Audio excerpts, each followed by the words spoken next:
I'm Ned Webb, and welcome to Click and Sip, where learning should be enjoyable as well as educational. Now, I'm from the South, and if you find that I'm speaking too slowly, feel free to speed this up with your video player. You won't hurt my feelings, and I'll never know the difference anyway.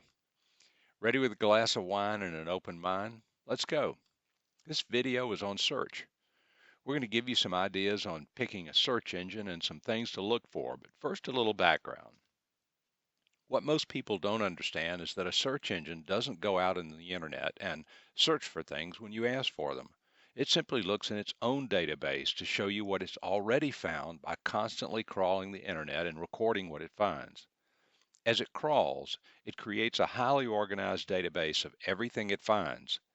If the search engines had to actually search the internet every time someone did a search, the internet network would become so bogged down it would come to a halt.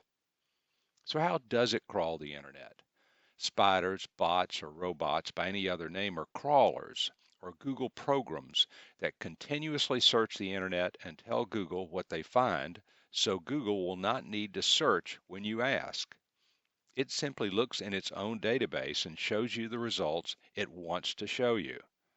If we were to visit this Georgia DNR website, we see the page on the left. But when the crawler, actually a computer program, visited the page in the past, it had a very different view of the same page. It only sees the programming or page of instructions we see on the right. Browsers like Chrome, Internet Explorer, Firefox, and Microsoft Edge take the page on the right and show you the page on the left. Have you ever seen pages where they looked all screwed up? It's probably because the back-end instructions are not right or the browser does not understand how to interpret the instructions. Often your browser security settings may prevent some part of the page to appear, and if you use a different browser, all will look fine. In any event, I promise you that the website programmer didn't intend for you to see it that way.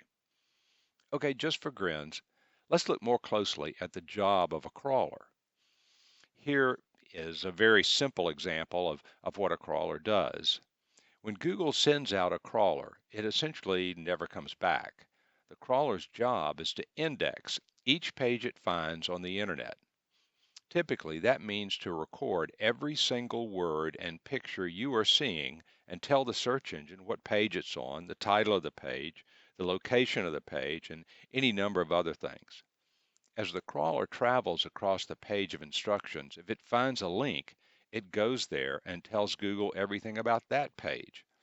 Finds another link, goes there, and does the same thing. If it ever hits the bottom of a page and it sees no more links, it just goes back to the page it came from and continues down that page. So you see, it will never come home, but it's a tireless worker continuing to educate Google about what's out there. Google has hundreds of thousands of these programs running 24 hours a day, every day, to keep up with the ever growing volume of information on the internet. In addition, one search engine may search another search engine for even more information. Now you know how popular search engines work, let's look at a few different ones. On a recent search for the most popular search engine, I found these. Which are the most popular search engines? You would expect Google and Bing, but here are what one researcher decided was the best. Let's dig a little. Google, of course, is the king of all engines, but has lost luster in recent years due to competition and questions about privacy. Bing comes in second, possibly because it's installed with Windows 10. Ecosia comes from Scandinavia and uses profit from ads to plant trees. Now, that's a unique proposition. DuckDuckGo has become increasingly favored due to the insistence on privacy for us, the searchers. Yahoo Search seems to hang in there and show close to Bing results, and Start Page is reported to redirect some Google searches to their results page, but absolutely shields your information for privacy. Even so, the results seem to be quite different when I did my own investigating. When I searched for social unrest on all these 6 search engines, the websites returned have some similarities but are certainly very different. The only website returned on all engines was Wikipedia, probably due to its overwhelming popularity. Only a handful of links were found on 4 of the 6 search engines. Just know that every search engine presents what it wants you to see from what it has previously found. And where your personal information is tracked by the engine, what is shown is filtered even further. Recently, a California student performed a fairly sophisticated study of the effects of search results on election results and uncovered some disturbing truths. Opinions are changed depending upon what people see on the results pages. And what is seen on results pages, as you see here, changes depending upon what search engine you use. Now, this is not a class on politics, but if you're searching for the real truth in news, it's important to consider the source of the news, and allsides.com is a good engine for you to see all sides based on the general bias of a particular media source. You can go to allsides.com and read about how they determine the bias of a particular news outlet. However, if you're searching for directions or recipes or how many times Zsa Zsa Gabor was divorced or the weather or anything else of lesser importance than truth in the news, it may not make much difference which search engine you use. And that's why we're going to look at Google. Over 1 billion search requests per day are handled by Google. It's done by using over 1 million computers. So since Google still reigns supreme in usage, I'll show you a few things that Google will do when you search, but first a little Google trivia. Here are some trivia questions to stump your kids. What was Google's name originally? Backrub. It was originally named Backrub by founders Larry and Sergey. Where did the word Google come from? The word Google was derived from the mathematical term Google, which is 1 followed by 100 zeros. Now, Google worth over 300 billion now. Who refused to buy Google in 1999 for $1 million? Google offered itself to Japanese online company Excite in 1999 for $1 million, but the CEO refused to offer. Don't you wonder what he feels about that now? How often does Google buy a company? Google has continuously been acquiring, on average, more than one company per week since 2010. How about this? Who owns the land where Google owners land their jets? Larry and Sergey's private planes have special runways on NASA land where no other plane is allowed to land. I don't know how they got that. How does the Google headquarters mow their land and lawns? Well, the Google headquarters rents goats to mow the lawn and fields as part of their green initiative. How about how many products does Google own? Beside the search engine, Google has over 250 other products, all of which have a combined user base of over 1 billion people. For example, Google's Sky Map lets you view and explore more about stars, constellations, galaxies, and planets. And you can also see the map of Mars with the help of Google Mars. Those are just 2 of the products. But let's look at Google search. Whatever you search for, Google will attempt to correct your spelling. In this case, 3 misspelled words were interpreted correctly. Now, pay attention after this. Here's your first tip. If you place a minus sign followed immediately by the term or the site you don't want to see and then press enter, you'll see a new list, but excluding the unwanted listings. Google also will try to help you as you're typing. So by adjusting your search after each results page, you can get closer and closer to what you want. Oftentimes, the result you might be looking for could be as far back as page 10.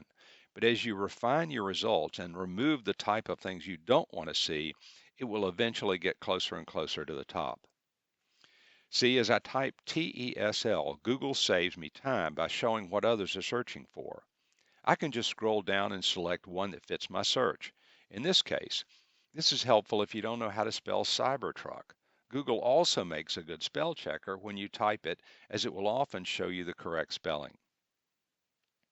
You can begin your search with the word define and start typing the word for a definition. You can select the correct spelling as well as hear what it sounds like clicking on the speaker icon in the definition. Now, some browsers may show you that and some may not.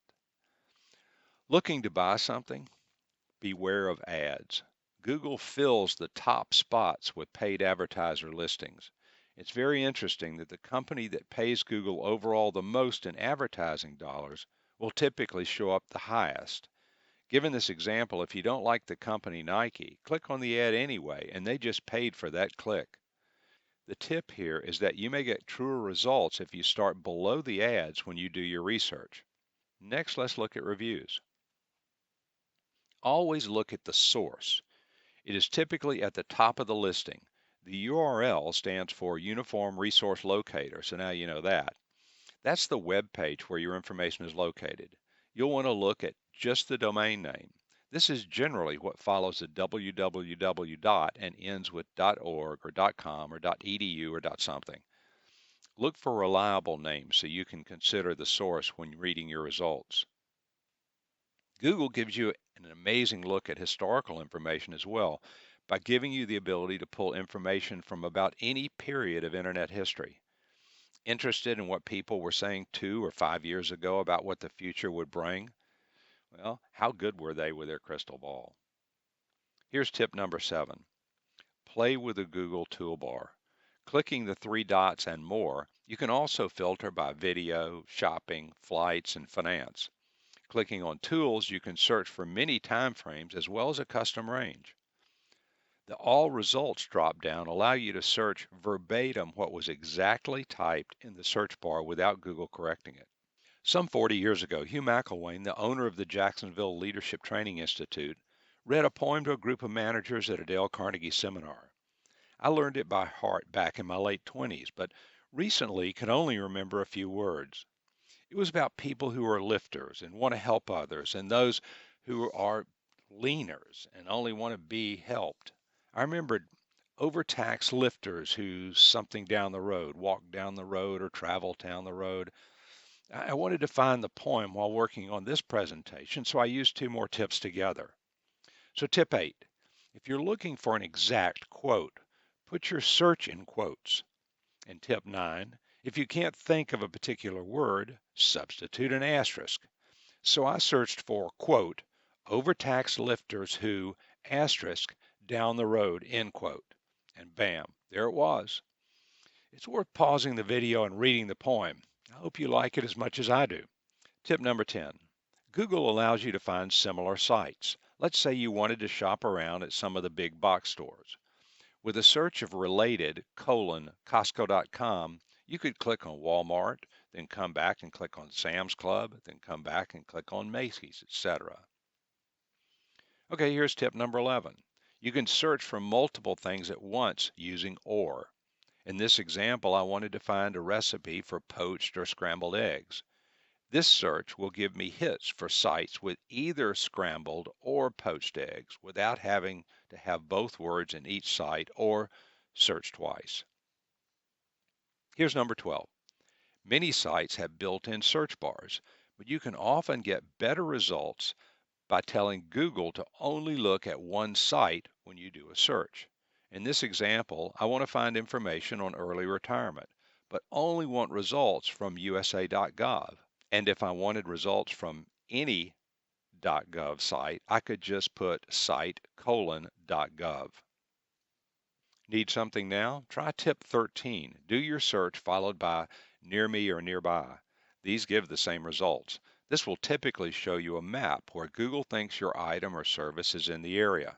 However, if you're using a VPN on your network, Google may think you are somewhere other than where you are. I mean, that's really a good thing most of the time. In that case, try putting in your city, town, or your zip code. Just beware that if you put near Greensboro, Google will probably not choose Georgia. On to tip 14. You can also specify the type of result you want. For example, if you're looking for a PDF document on gas mileage, you could search for gas mileage and put in file type: PDF. And you see the results are just PDFs. If you want Excel spreadsheets, you could do the same thing. Type in gas mileage and do file type: XLS and get just spreadsheets. How about shopping? Google will also allow you to give a price range for what you want to buy. You just put two periods between the low and the high range. If there are other things you'd like to learn about, let me know. Let me know what you're struggling with or what causes you frustration. So, tip number 16, we don't need a 3-year-old to show us how to use search. We can figure it out. If you found this helpful, leave your comments below or forward your link to others. Thanks and have a great day.